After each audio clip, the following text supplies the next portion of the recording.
Olá, corredores e corredores, sejam muito bem-vindos ao primeiro episódio do Quilômetro 41, o podcast dos corredores e corredoras de rua. Meu nome é André Moraes, estou aqui com Murilo Groschitz, o co-host desse podcast. E aí, Murilo, tudo bem? Tudo bem, André? Bom dia, boa tarde, boa noite, pessoal. Um prazer estar aqui com vocês no nosso primeiro episódio do Quilômetro 41. É isso aí, pessoal. Então, assim, o intuito desse primeiro episódio é a gente falar, primeiramente, sobre a ideia do Quilômetro 41, o que a gente quer trazer, o que a gente quer trazer de conteúdo, aonde a gente quer chegar com esse podcast e também canal de YouTube, e contar um pouquinho de quem é o host, eu, e o co-host, Murilo, falar um pouquinho do que foi a corrida nas nossas vidas, como isso aconteceu, onde a gente chegou ao ponto. No caso, o Murilo trabalha com corrida, eu sou um corredor amador, mas um corredor amador curioso e apaixonado. Então, a ideia desse episódio é justamente trazer esses pontos. Bom, Perfeito. Murilo, pegando aí da sua perspectiva, assim, sua perspectiva inclusive de treinador de corrida, como que Uhum. você acha que um podcast voltado para esse segmento, falando de corrida, tentando trazer aqui os principais pontos, as principais dúvidas, os principais alegrias, tristezas do corredor amador, como que você acha que a gente pode trazer um conteúdo legal aí no podcast? Olha, André, a gente vive num mundo de muita informação hoje em dia, né? Então, eu acredito que eu, como profissional da área, trabalhando com corrida há um pouco mais de 10 anos, né, amante da corrida desde mais tempo ainda, você como corredor, curioso, amante desse esporte também, eu acredito que nós podemos unir nossos conhecimentos, nossas vivências práticas, nossas experiências práticas e também teóricas, né? Eu como profissional de educação física, você como profissional médico, eu acho que a gente pode unir esses conhecimentos e dar um norte para as pessoas, né? Porque hoje em dia é muito fácil você digitar no Google, perguntar para alguma inteligência artificial e você ficar meio perdido numa imensidão de informações. Então, acredito que ganhando a confiança dos nossos ouvintes, né, e passando conteúdo relevante, a gente possa dar um norte para essas pessoas, para esses corredores amadores. É isso aí, Murilo. Na verdade, é aquela coisa, né? Hoje em dia a gente tem uma disponibilidade de informação que é literalmente infinita. Você vai Uhum. digitar lá, você está com uma lesão, ou você está com alguma dúvida, ou você quer correr uma prova, você vai achar informação infinita. O grande desafio hoje é conseguir filtrar essas informações, é conseguir pegar essa informação, como eu disse, infinita e conseguir fazer a diferenciação. O que é realmente verdadeiro, o que é realmente interessante, o que se aplica à sua realidade. Então, assim, eu confesso que a ideia do quilômetro 41 surgiu um pouco pelo drama que o corredor vive. Quando você se depara com a sua primeira lesão, ou quando você está querendo dar um passo, por exemplo, pô, quero correr meu primeiro 10K.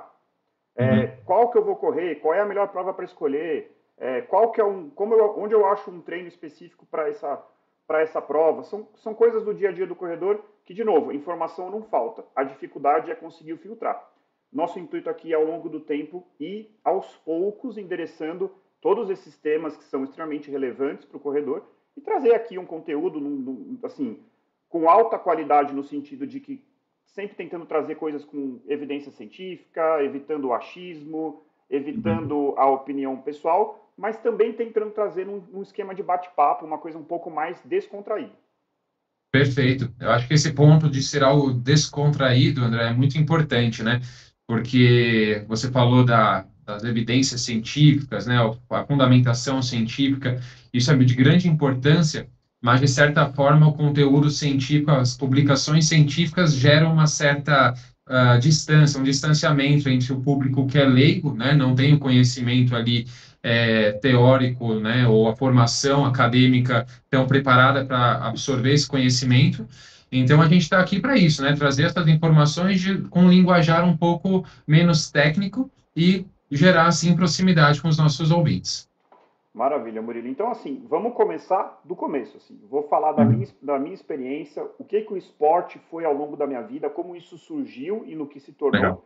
Eu queria saber, assim, Murilo, vamos lá. Como eu disse, vou falar depois da minha experiência. Você sempre foi um aficionado por esporte? Isso surgiu lá na escola? Ou foi uma Uhum. coisa que aconteceu quando você foi escolher sua faculdade? Me conta um pouquinho dessa parte. Tá. André, eu sempre fui um amante dos esportes, amante da prática de exercício físico. Isso vem muito da minha família. os meus avós maternos, ambos eram austríacos, vieram aqui pós Primeira Guerra Mundial, vieram para o Brasil após a Primeira Guerra Mundial, e já tinham ali nas suas famílias um pouquinho desse DNA de esportista, de atletas. Então, assim que ambas as famílias chegaram aqui no país, eles se engajaram em grandes clubes, né? Na verdade, antigos grandes clubes da cidade, né? O Clube Tietê, Clube Espéria. Então, eles eram nadadores, arremessadores de peso, saltadores de altura, etc. Então, assim, desde criança, meus avós, na época, obviamente, já idosos, mas eu sempre os via praticando alguma modalidade esportiva. Então, meu avô, por exemplo, era daquele que antes de tomar o banho, puxava os pezinhos, os halteres de dentro do armário do banheiro e fazia exercício antes de tomar banho. Então, eu Caramba, sempre que cresci legal. com isso. Desde pequeno eu via. Minha mãe, coincidentemente, também profissional de educação física, formada na mesma universidade que eu, ela se formou também na Escola de Educação Física e Esporte da USP, da Universidade de São Paulo. Diferença é que ela em 1975 e eu em Uhum. 2015. Mas está aí mais uma grande influência na minha vida. Então, Não desde deve ser, pequeno, não, desculpa te interromper, mas não deve ser mas coincidência, né? Com certeza sua mãe deve ter te inspirado a fazer educação física, né? sim, ela sempre me inspirou. Quando ela dava aula em escolas públicas e eu, às vezes, ia às aulas com ela, não tinha com quem eu ficar, ela me levava junto, então eu já havia trabalhando nessa área e com certeza foi uma grande influência para mim. Ela me levava, às vezes, desde criança, ela me enfiava em alguns cursos de férias na USP e falava: olha, você vai estudar aqui um dia, você vai fazer sua faculdade aqui, já me incentivava não necessariamente com a educação física, mas queria que eu estudasse lá. Mas é claro que a prática profissional dela e essa influência dos meus avós foi uma grande influência para mim. Eu tive um momento em que eu também queria ser engenheiro, cheguei a fazer um ano inteiro de cursinho pré-vestibular voltado para exatas, então eu queria fazer engenharia lá na Politécnica da USP. Faltando um mês para acabar as inscrições da FUVEST, eu desisti. Falei que não pensei bem, não era aquilo que eu queria e decidi mudar a minha inscrição para educação física e assim começou minha jornada nessa área. Caramba, Murilo, que interessante. Então, veio de uma coisa familiar, ainda teve uma pensando em fazer em administração, não, administração eu que fiz Aham, administração antes de fazer medicina. Como pensou em aham, fazer engenharia, que é uma coisa completamente diferente. Olha, exato. eu vou dar a minha opinião enviesada aqui, acho que você escolheu certo, viu? Porque engenharia, pelo amor de Deus, cara, só de pensar, por coincidência, eu comecei a fazer administração lá na USP também. Aham. E eu lembro que eu larguei quando eu comecei a ter aula de cálculo. Então, assim, então, assim, acho que você fez uma boa escolha, porque aquilo ali, pelo amor de Deus, cara. Pois é, eu acho que eu percebi isso um pouquinho antes de você. Eu ainda estava no cursinho, eu percebi que não era bem aquele o caminho. Eu cheguei, também você falou de administração, eu cheguei a fazer um curso técnico de administração junto com o ensino médio. Então também tinha um pé na administração também, era uma possibilidade de faculdade, mas ainda bem que tomei o rumo certo e aqui estou. Maravilha. Cara, agora falando da minha perspectiva completamente diferente, assim, na Ah, verdade, eu vou ser sincero com você. Eu era uma criança que não fazia o esporte, exceto aquele obrigatório da escola mesmo. Então, assim, uhum, eu nunca tive a iniciativa, não tive estímulos dos meus pais. Infelizmente, eles não tinham essa veia esportiva assim tão presente. E, na verdade, o esporte entra na minha vida num contexto bem complexo ali de início da adolescência, eu aquele adolescente magrelo, completamente desengonçado. Um belo aham, dia eu enchi o saco de sofrer bullying na escola e resolvi me matricular na academia. Ah, isso foi da sétima na oitava série. Eu lembro que eu entrei na academia assim, eu já tinha a altura que eu tenho, eu cresci muito rápido e parei rápido. Eu aham. tinha um Você metro tem e setenta e 15, nove. 16 anos. Isso, exatamente. Então eu Uhum. tinha ali 1,79 m, que é o que eu tenho até hoje, e pesava 50 quilos, cara. Só para você imaginar Ah, bem mais. o que era o André adolescente e o quanto que eu estava sofrendo. E ali resolvi começar a levantar um peso aqui e tal. Eu lembro que um ano depois eu tinha ganhado 12 quilos de massa muscular. E aí eu Caramba. percebi, e mais do que isso, eu descobri que que apesar de eu não saber disso, que eu adorava fazer atividade física. E eu Tá. nunca mais parei. Em nenhum momento na minha vida desde então eu parei de fazer atividade física. Uhum. Legal. E aí pratiquei alguns outros esportes ao longo do tempo. Depois eu vou falar especificamente como que a corrida chegou na minha vida. E é isso que eu queria saber Tá. de você agora. Então, vi que você tem Legal. um background ali familiar interessante, sua mãe era Uhum. educadora física, mas dentre E, todos os esportes, o que fez a corrida prevalecer? O que fez a corrida se transformar aí no esporte que você leva hoje como prática, inclusive com a sua prática profissional? legal. Bom, André, eu pratiquei muitas modalidades esportivas ao longo da minha vida, né? Eu lutei judô, lutei taekwondo durante, acho que 12 ou 13 anos, cheguei a, inclusive, dar aula de taekwondo também. Joguei voleibol, basquete, nadei, fiz vários esportes, assim, ao longo da minha vida. A corrida, ela entrou na minha vida, até anotei aqui os anos, hoje de manhã eu estava buscando algumas informações, lembrando algumas coisas da minha vida, mas foi mais ou menos em 2004, 2005, eu tinha por volta de 12, 13 anos, eu jogava basquete. E o meu professor, ele tinha o hábito de mandar nós corrermos ao redor da quadra. E todo mundo dava aquele miguezinho, né? Todo mundo corria mais devagar, dava um trotezinho ali, dava uma enganada. Quando o professor virava de costas, ia fazer alguma outra coisa, caminhava. E eu adorava correr. Ali eu comecei a perceber que eu adorava correr. Com 12, 13 anos, os meus colegas ficavam com muita raiva de mim, porque enquanto eles davam uma volta na quadra, eu dava duas, três, o professor via, e aí ele mandava o pessoal me acompanhar. Então o pessoal tinha raiva de mim e eu gostava e eu continuava assim. Então E você aí ela devia ter entrou, ali uma certa aptidão, talvez. Ou talvez era uma mais certa o gosto? aptidão, mas também um gosto também. Acho que um pouco de aptidão e tal, mas um pouco de gosto também já. Mas a corrida de rua propriamente dita entrou mesmo quando eu estava no meu primeiro ano do ensino médio, em 2007. Eu estudava na Escola Técnica Estadual de São Paulo, é um prédio ali do lado da FATEC, no centro da cidade. E eu tinha um professor de educação física, o nome dele, Negipe Valdão Júnior, eu acho o nome dele, um nome diferente. Ele, Para por você volta lembrar, é porque do... deve ter te marcado. Marcou muito Ter um porque... nome desse, né? Exato, o nome me marcou muito, mas ele também, como pessoa, me marcou muito porque foi quem me levou, propriamente dito, para essa área da corrida de rua. Ele, em março, abril desse ano, mais ou menos, eu tinha por volta dos meus 15, 16 anos, né? 15 anos, na verdade. Ele fez um projeto extracurricular de corrida de rua. Ele juntou aqueles interessados para treinar em corrida de rua no Parque Ibirapuera, nos finais de semana, aos sábados. Ele mandava uma planilha para a gente fazer durante a semana, 2 vezes na semana, e aos finais de semana nós nos encontrávamos no Caramba. Parque Ibirapuera para treinarmos para a São Silvestre no final do ano. É, eu ia treinando, e o tempo foi passando, e no final de outubro, novembro, só restava eu e o professor nesse grupo, todos os outros tinham desistido.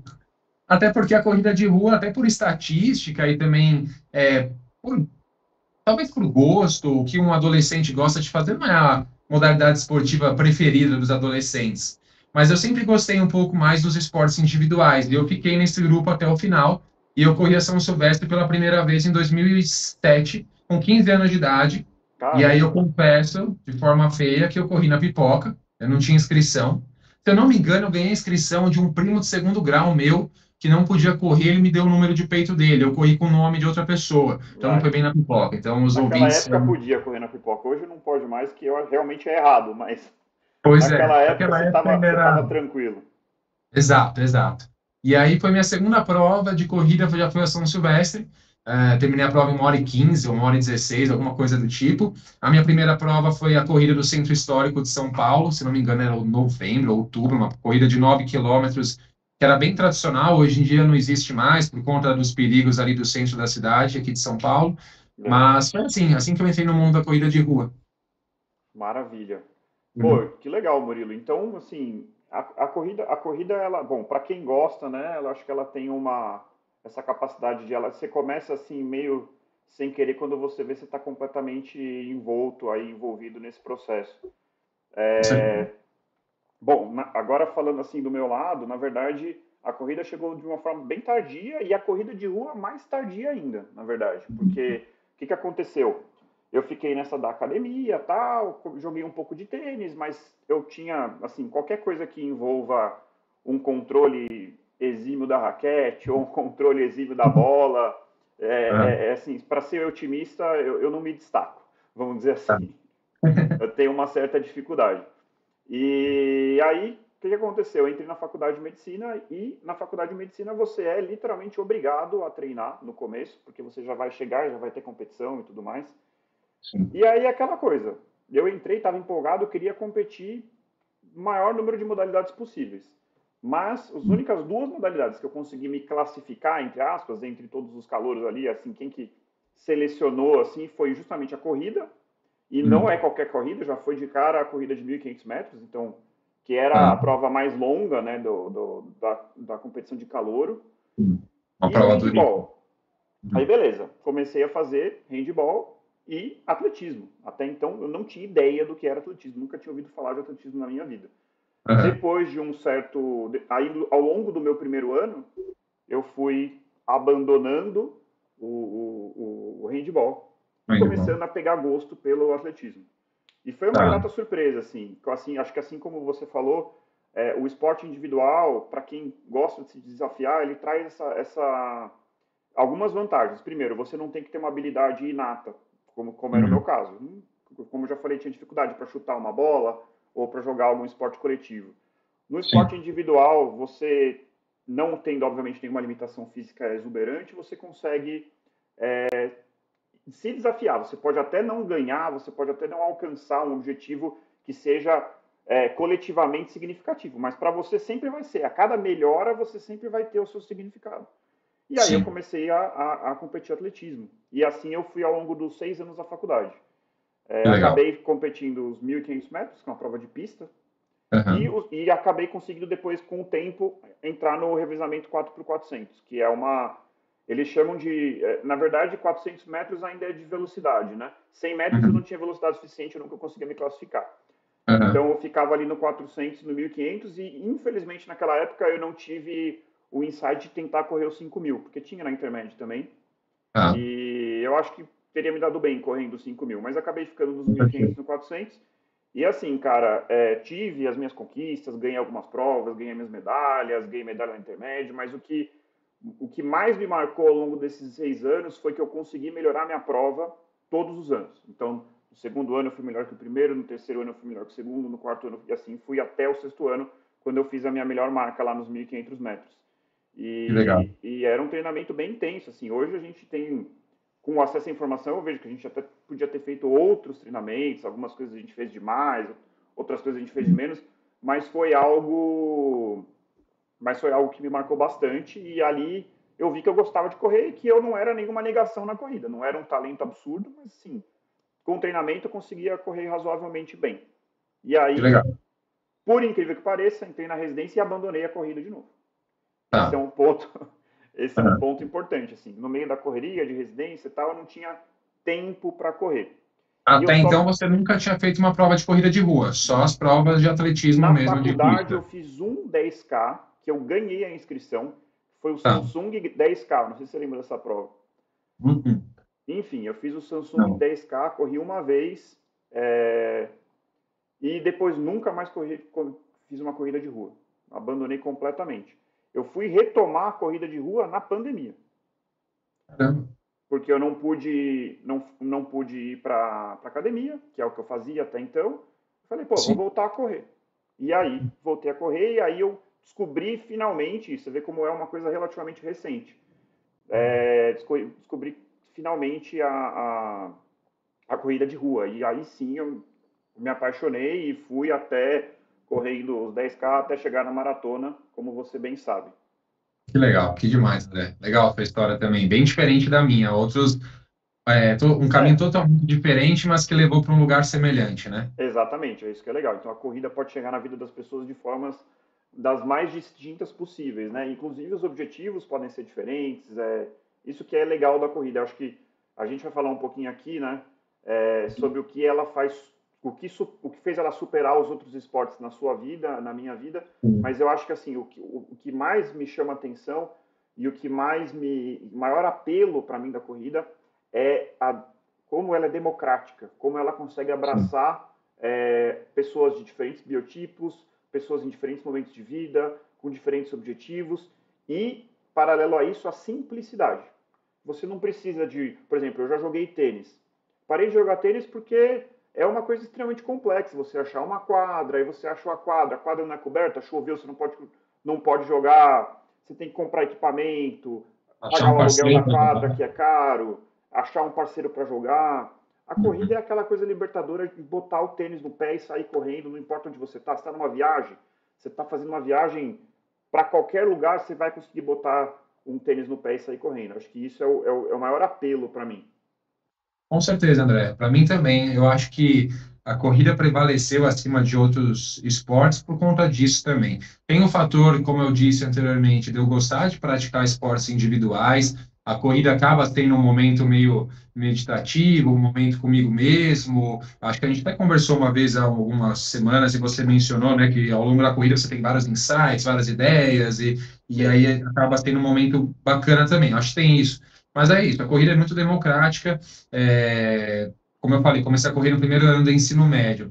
Pouco tempo depois entrou a faculdade, depois o mestrado, depois a carreira profissional. A gente acaba tendo cada vez menos tempo para se dedicar aos nossos hobbies, aos nossos esportes. E então a corrida acaba sendo muito democrática. Se você não consegue correr de manhã, você consegue remanejar seus horários e correr à tarde, correr à noite. Diferente às vezes de um tênis, como você, Marco, falou, ou de uma aula de natação. Se você não for de manhã, você perdeu. Entendeu? Você tem ali exatamente. o horário agendado e já era. A corrida não, depende só de você. Você remaneja os seus horários, sua agenda, bota o tênis no pé e sai para correr. E depender também do outro, né? A pessoa com quem você vai jogar também tem uma vida, também tem os seus horários, Aham. eventualmente desmarca, traz uma complexidade muito maior.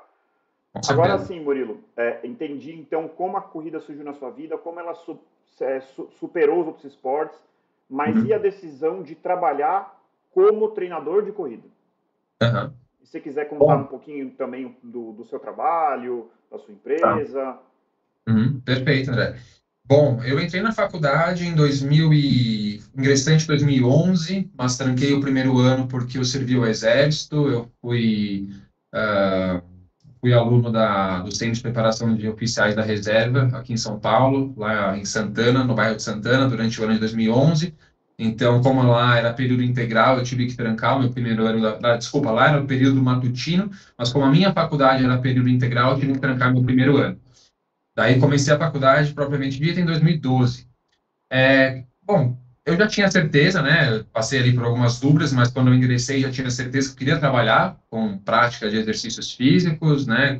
Seja como personal, treinador de um clube, com o que fosse. Mas a corrida mesmo, se eu não me engano, foi em final de 2013, final de 2014. Eu já gostava de correr, nunca parei de correr, né? Desde 2007. Mas eu recebi uma indicação para estagiar numa grande assessoria de corrida aqui da cidade de São Paulo, principalmente, mas do Brasil, uma grande assessoria de corrida. Fiz uma entrevista nela e entrei como estagiário.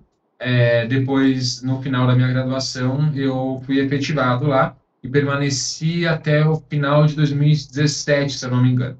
Então, lá eu já comecei a ter uma grande vivência como treinador de corrida. Fui aos poucos assumindo maiores responsabilidades lá dentro, desde o estagiário até coordenador de treino de alguns parques, de alguns pontos de treino presenciais. Uhum.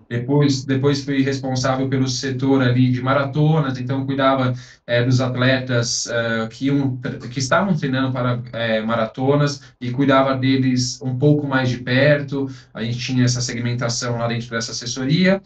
E em 2017, eu saí desse trabalho para tocar um projeto que um amigo meu me convidou, de ter o meu próprio espaço de treinamento de força. Então, é um espaço de treinamento funcional. Então, iniciei também o trabalho lá e daí saí da assessoria e comecei a me dedicar a esse trabalho. E, paralelamente, já fui pensando na ideia de ter a minha própria assessoria de corrida. E aí, em 2020, comecinho de 2020, a gente começou a Be Better Running Team, né, que é a minha assessoria de corrida. E daí foi complicado, porque a gente começou com treinos presenciais no Parque Ibirapuera, e logo em seguida a pandemia começou, quarentena, e daí a gente migrou para um projeto totalmente online, e hoje em dia a Be Better Running Team é uma assessoria 100% online. Então eu achei um público, um segmento, né, de clientes em potencial, que são as pessoas que têm vidas muito atarefadas, que não conseguem se engajar em treinos presenciais, em parques, em pontos de encontro pela cidade, que precisam de uma flexibilidade maior de horários, ou que simplesmente não gostam da questão do grupo, né? Eu sei que existe uma parcela, uma porcentagem muito grande dos corredores que tem esse apelo do grupo, que gosta de encontrar as pessoas, Com mas tem o certeza. contrário também, né? Então tem o contrário. Tem brasileiros, por exemplo, morando em cidades onde não existe esse tipo de serviço e precisa de um acompanhamento profissional remoto. Uhum. Há brasileiros morando fora do país e que querem ter um treinador brasileiro. Então eu achei esse segmento de clientes e é assim que eu trabalho até hoje. É, muito bom, Murilo. Então, assim, eu percebo assim na sua história que a corrida, no primeiro momento, chegou ali como um acaso, um convite para uma assessoria, mas quando você saiu dessa Uhum. empresa que você trabalhava e você foi trabalhar com fortalecimento, você sentiu a necessidade de continuar trabalhando com corrida de alguma forma, né? E daí que Perfeito. nasce a sua empresa. Então, mostra que você não conseguiu se livrar, entre aspas, totalmente, assim, não conseguiu se afastar completamente da corrida, né? Ela acabou ficando aí. E hoje você, quantos por cento do seu tempo é dedicado completamente à corrida, assim? Só curiosidade. Uhum. Engraçada essa pergunta, porque amanhã é meu último dia nesse meu espaço de treinamento de força, né? Esse espaço de treinamento funcional. Eu estou fazendo uma transição, digamos assim, de carreira, dedicando cada vez mais do meu tempo para algumas poucas aulas de personal que eu ainda dou, né? Que eu Uhum, acho importante na minha prática profissional, ter esse contato um pouco mais próximo de alguns clientes, uhum. né? E ter essa vivência eu gostaria de continuar tendo, mas eu quero me dedicar cada vez mais à assessoria de corrida. Então, atualmente, com essa transição, eu posso dizer que 70, 80% do meu tempo dedicado à assessoria de corrida. Maravilha. Bom, é Uhum. isso aí. E assim, outra coisa que eu achei interessante, né? Como a pandemia mudou a vida das pessoas, né? É claro que para muita gente, infelizmente, mudou de uma forma dramática, às vezes perdendo algum familiar, enfim. Mas ela mexeu aí com a dinâmica profissional, com a dinâmica de hobby de muita gente, né? Então, por exemplo, voltei a correr por conta da pandemia. Não podia ir mais para academia, fui tirado da minha zona de conforto e naquele momento redescobri uma grande paixão ali na minha vida que hoje em dia eu não consigo imaginar a minha vida sem corrida, assim, não consigo. Eu penso nisso o tempo inteiro. Então, assim, Uhum. acho que você sabe disso, né? E no seu caso, fez com que a sua empresa inicialmente que iria seguir um caminho tradicional de treino presencial no Ibirapuera migrasse para esse modelo totalmente online que eu acho que funciona muito bem para determinados alunos, né? Com certeza. E eu posso dizer a minha experiência.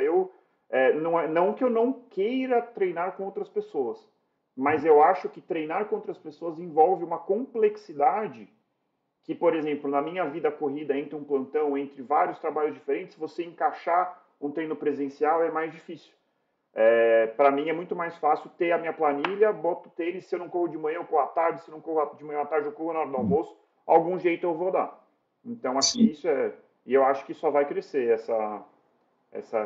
esse modelo à distância, né, de treinamento, esse modelo Sim, online de treinamento. Hoje, certamente. inclusive, tem alguns conhecidos meus que aí tem a concorrência. Você está treinando pessoas fora do Brasil, mas tem algumas pessoas começando a treinar com treinadores do exterior, né?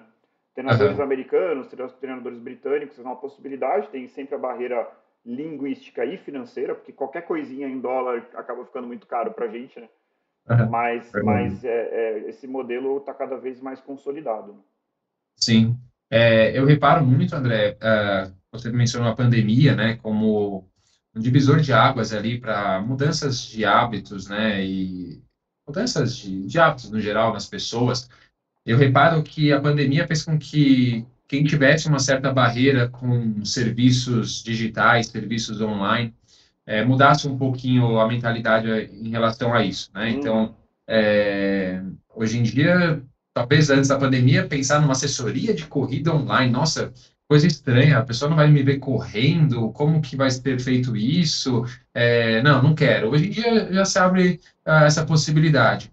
Reparo muito também que no futuro há uma tendência dessa procura aumentar cada vez mais por conta do público jovem, pessoas que já nasceram nessa geração digital, pessoas que têm uma proximidade com o online muito maior do que nós, por exemplo, né, que vamos nos acostumando com ela, mas há pessoas que hoje em dia já são adultas e que nasceram já imersas no digital. Então, para Aham. elas é totalmente normal. Na verdade, é muito mais normal ser digital do que ser presencial.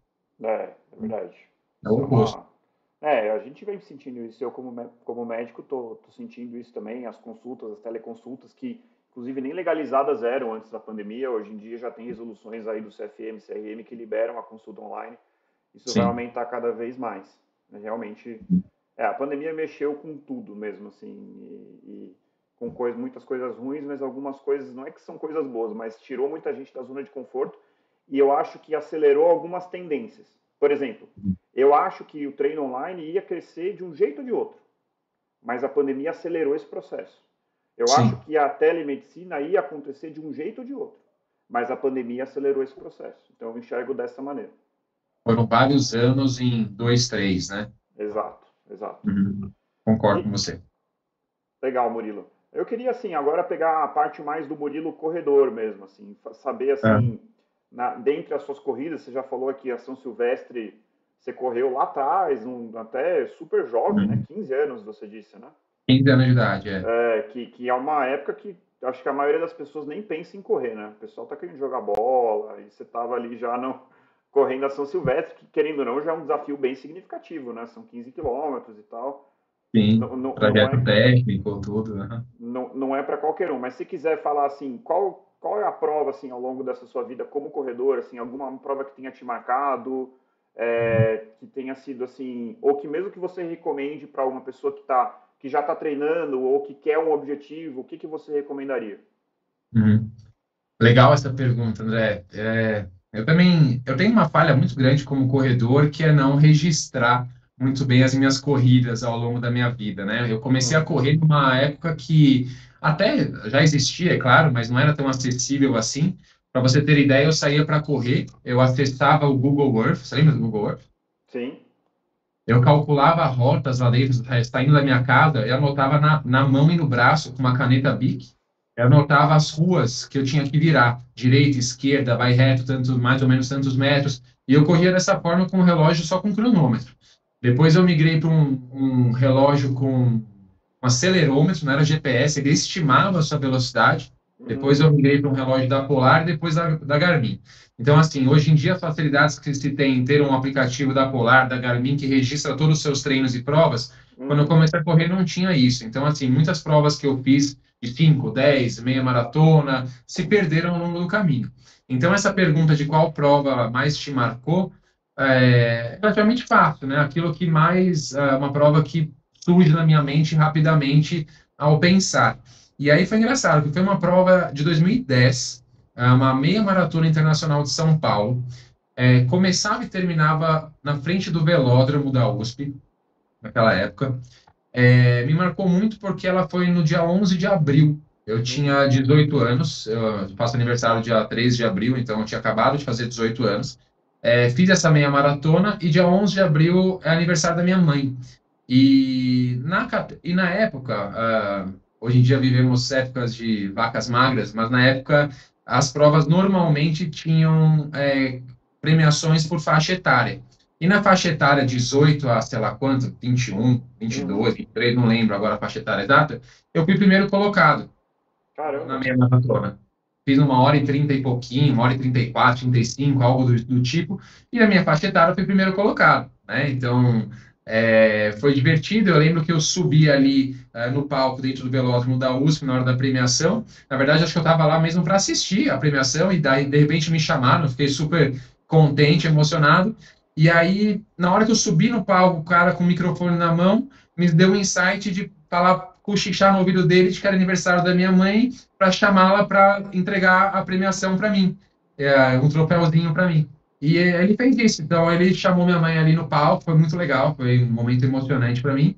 Ela subiu ali no palco e entregou a premiação para mim. Então, foi uma data bem especial e me marcou, assim. Foi uma corrida que marcou, que não sai da minha cabeça.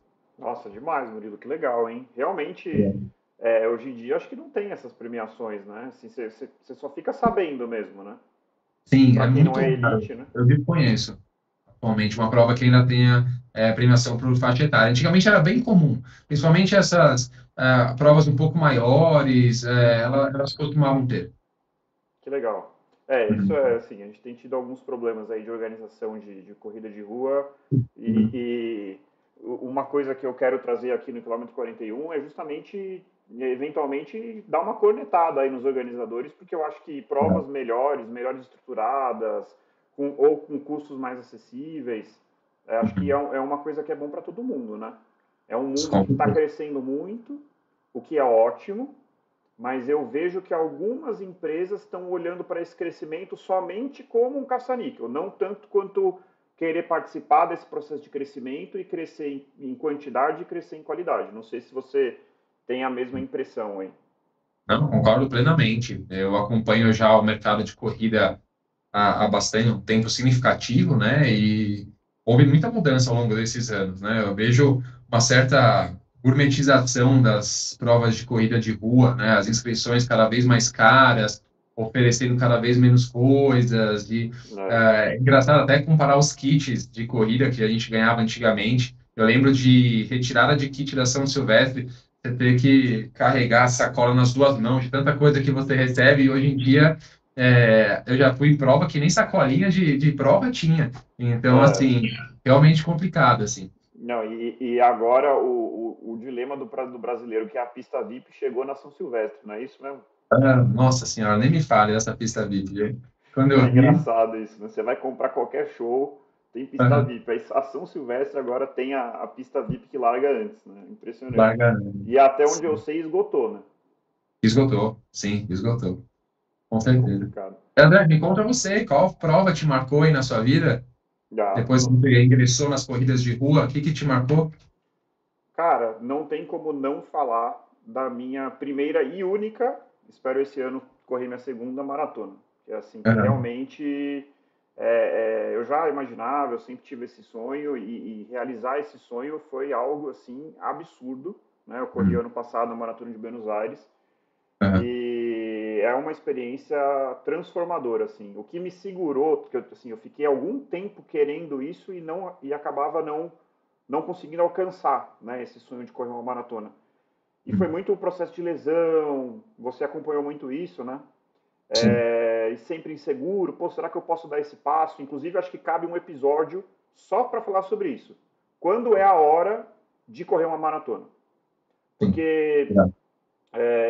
eu acho que assim é uma distância muito desafiadora, é uma distância que te dá, que tem uma mística em volta, né? Então, e você fica receoso, pô, será que meu corpo vai aguentar? Será que o treinamento vai ser exaustivo demais? Será que eu vou perder a paixão pela corrida? E no meu caso foi exatamente o contrário. Acho que eu aprendi muito sobre o meu corpo ao longo do processo, então isso me ajudou a entender um pouquinho mais é, a hora que eu tenho que pegar um pouco mais leve, a hora que eu tenho que pegar um pouco mais forte. Eu me machuquei, como sempre, ao longo do processo de treinamento, mas isso não impediu que eu fosse chegasse lá pronto e conseguisse correr assim. Eu fui bastante conservador, mas eu consegui correr a prova de uma forma que eu consegui aproveitar a prova. Ah, Foram literalmente 42 quilômetros de alegria, assim. É uma coisa uhum, é uma coisa impressionante. Inclusive o nome do podcast Quilômetro 41 vem muito disso, assim, que no momento que eu cheguei ali no 41 e falei, meu Deus, eu tô chegando, e eu me dei conta disso, a emoção que eu senti, porque no quilômetro 41 você está no ápice da dor, mas você também está no ápice da alegria, porque você sabe que você vai conseguir completar. Eu sei que sim, tem sim. casos extremos de pessoas que não terminam, né, que correm 41 quilômetros e param, Mas, assim, ali no quilômetro 41 eu senti uma coisa assim, uma satisfação comigo mesmo, por estar concluindo esse desafio, uma satisfação com a vida mesmo, assim, do tipo, caramba, olha isso que eu estou vivendo agora, que privilegiado que eu sou, que momento especial. Bacana. E foi, assim, uma coisa, uma sensação, como eu até te falei no dia, eu sabia que eu ia gostar, eu só não imaginei que eu ia gostar tanto. Sim. Foi uma coisa assim realmente incrível assim. E como eu falei, eu fui muito conservador, então eu não estava quebrado. Tem até o videozinho de eu chegando que todo mundo chega e para, né? Eu cheguei e eu não queria parar, eu passo correndo quase. A moça que ia entregar a medalha, ela falou: para me entregar a medalha. Que se dependesse de mim, eu ia continuar correndo. Eu estava tão empolgado que, que eu não queria parar de jeito nenhum. Então, assim, com certeza, e assim, acho que para quem mora no Brasil e às vezes, pô, eu tô querendo agora, eu queria muito correr, depois a gente vai falar sobre isso, eu queria muito correr uma Major, é super complexo, as inscrições. De novo, é outra coisa, a gente quer fazer um episódio específico só sobre as Majors, falar como que é a inscrição de cada uma, o que você precisa para correr cada uma. Mas eu acho que a Maratona de Buenos Aires, acho que talvez, não sei a sua opinião, mas acho que a Maratona de Buenos Aires, junto com Porto Alegre, talvez sejam aí as duas provas que para o brasileiro sejam uma boa primeira prova, né? Porque são provas frias, rápidas, então que vão minimizar o seu desgaste, o seu sofrimento. E assim, em termos de custo, é muito melhor você ir para Buenos Aires e ir para Porto Alegre do que você ir para uma prova fora do país, que você vai ter um custo muito grande. E aí você pode Nem, falar, e a Maratona de São Paulo? Bom, eu nunca corri, mas o que eu ouço dizer é que é uma maratona desafiadora, né? sim, eu tenho um relato pessoal em relação a isso, mas antes, respondendo a pergunta da Maratona de Buenos Aires, e Porto Alegre, com certeza são provas excelentes para estrear, para os brasileiros estrearem. O custo nem se compara com uma viagem para Estados Unidos, para Europa, o Japão, né? E então assim dá para você fazer quase um bate-volta, né? Você vai numa sexta e volta num domingo, se for o caso, né? Se você não conseguir passar mais tempo lá.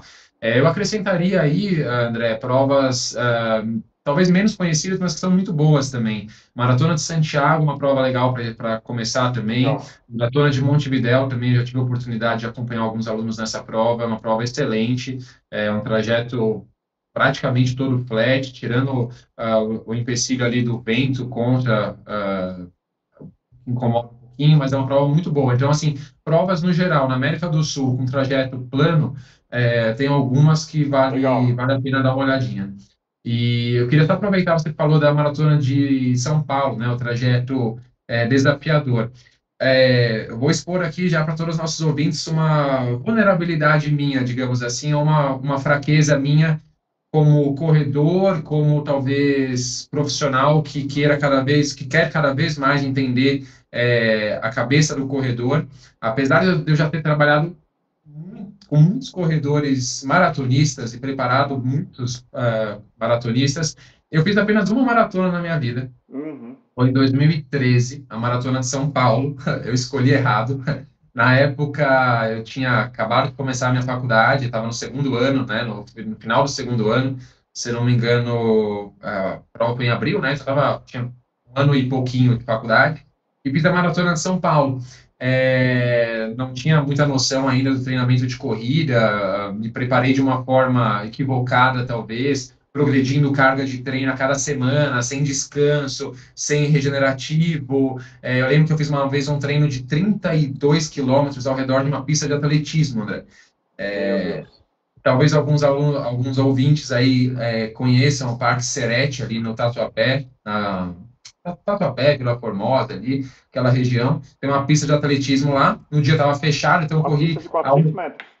400 metros, mas ela estava Meu fechada, Deus então do eu corri céu. ao redor da grade da pista. Então dava 500 metros. Eu fiz os 32 quilômetros lá. Nossa Senhora. Então, assim, me Não preparei de uma consigo forma um nem pouco imaginar o equivocada. desgaste emocional de fazer um negócio desse. Exato, mas foi meio proposital. E aí fiz a maratona. Eu tenho um problema com câimbras, depois a gente pode até fazer um episódio com Caramba. isso. Eu tive bastante câimbra no final da prova, mas terminei a prova com tempo de 3 horas e 20 e pouco, 30 e pouco. Eu também tentei resgatar ontem esse tempo, não encontrei, só encontrei os tempos dos profissionais. Mas, assim, a sensação de terminar uma maratona, como você falou, é algo. Não tem palavras para descrever. É só fazendo. Então, se você está ouvindo a gente e pensa, será que eu devo fazer uma maratona? Deve. Pensa Isso direitinho aí. quando, ouça nosso próximo, um episódio futuro que a gente vai falar sobre isso. Mas, assim, minha recomendação é faça uma maratona uma vez na vida, porque é Vale muito a inquestionável que pena. é uma sensação única. E claro, não vai de cara para maratona, né? Não. Vai com calma. Então, vai correr ali seus 5K, 10K, uma São Silvestre, uma meia maratona que já é um desafio super legal. Meia Uhum. maratona, eu acho que é a distância mais saudável, assim, é uma prova Sim. que te traz o desafio da distância, mas não vai te levar à exaustão completa, assim. Eu acho que é uma das distâncias mais legais aí. Com certeza. Uma distância desafiadora, E é um traz processo. um pouquinho de medo, faz É, você ter receio ali de faltar no treino, você acaba aumentando sua frequência, sua assiduidade aos treinos, mas ao mesmo tempo não é tão extenuante o treinamento quanto o de uma maratona. mas ao mesmo tempo é um processo natural, né, Murilo? Você começa, você corre 10, faz, pô, acho que dá 10, hein? Pô, acho Aham. que dá 15. Pô, corri 21. Aí de repente você faz um treino de 25. Aí, de repente você faz um treino de 28. Você fala, agora eu vou correr 42. Exato. Aham. Acho que isso é um processo meio natural, assim, né? Claro que para algumas pessoas menos, para outras pessoas mais, mas eu acho que é um processo natural. E você E tem alguma meta? Você está treinando para alguma prova especificamente nesse momento? Uma das coisas que a gente quer fazer também aqui no quilômetro 41 é justamente eu quero fazer o meu testemunho aqui como corredor amador, para que eu estou treinando, se eu estou testando uma coisa nova. Por exemplo, agora eu estou testando creatina pela primeira vez na vida, a gente pode fazer um episódio, vários inclusive, sobre suplementos. Depois eu posso falar sobre como está sendo o meu teste. Então, trazer esse dia a dia, esses insights sobre a nossa vida como corredor. Você está treinando para alguma prova no momento, ou está numa fase regenerativa, ou sonha legal. em correr alguma prova em específico no futuro? Uhum. Estou sim, André. Eu ia fazer a meia de Sampa, se não me engano, dia 21 ou 28 de abril, agora esqueci, acho que é 28, 21 de abril. Eu ia corrê-la, os 21K dessa prova, almejando ali bater o tempo de 1h30, seria o meu recorde de 1h31 e uns quebradinhos, não consegui ainda bater a marca do sub 1h30 na meia. É, Não é fácil, então, eu né? estava com esse objetivo. Tive que remanejar um pouco por conta de uma lesão também, uma tendinite tendão calcâneo, que você sabe muito bem como é esse problema. Infelizmente, eu sei muito bem. Então, posterguei um pouquinho esse objetivo. Eu vou fazer uma prova em junho em Santos, na cidade de Santos, no litoral aqui da cidade, do estado, desculpa. A meia de Santos eu vou fazer. No meio É do na orla, caminho assim? é na Orla, Pô, deve tem ser um legal, hein? tempo que invade ali algumas ruas próximas ao Porto de Santos, mas é um trajeto super plano e numa época que tende a ser mais fria. É uma prova ali muito boa para tempo e que eu vou tentar bater Boa. ali a minha marca. No caminho eu vou fazer Atenas Run Stronger, uma prova de 18K 2 semanas antes dessa meia, como último treino longo. E no Mas meio do você vai caminho pro pau nessa ou você vai pegar leve? eu vou para a estratégia de prova, então eu vou para o Sim. pau para tentar Caramba. simular o que eu vou fazer na minha maratona. Mas Esse é o aí vai ser o objetivo. pico do seu treino ali. Depois você Vai vai ser o pico. só. Tá, Isso. entendi. Eu estou há 17 semanas na minha maratona, semana que vem eu devo começar a preparação específica para essa prova. Essas são as minhas metas de curto prazo. E médio e longo prazo, como eu expus aí minha vulnerabilidade para todos os ouvintes já, fazer uma maratona novamente. Eu acho que isso vai ser muito importante para mim pessoalmente e também profissionalmente. Então, voltar ali a fazer uma maratona e, quem sabe, mais maratonas para aumentar o meu repertório nessa distância. E você tem alguma prova dos sonhos, assim, uma que você sonha em correr, que você. Eu acho que por relato dos meus alunos, pessoas que já correram essa prova, eu acho que a Maratona de Nova York Deve ser é o meu demais. sonho. Hoje E é uma mesmo, de prova manhã, difícil também, né? prova difícil, muito técnica, com muita subida, Ponte, descida, pontes, 1 milhão de dadas as pontes. proporções, acho que do ponto de vista técnico deve lembrar de São Paulo. Sim, provavelmente sim. Acho que são provas bem, bem semelhantes, assim, em questão técnica.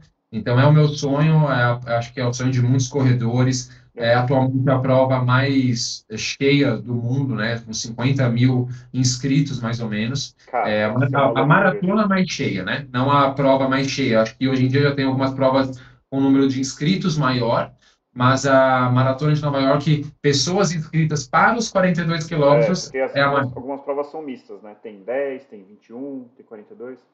Isso, perfeito. É isso mesmo. Pô, E você, André? legal.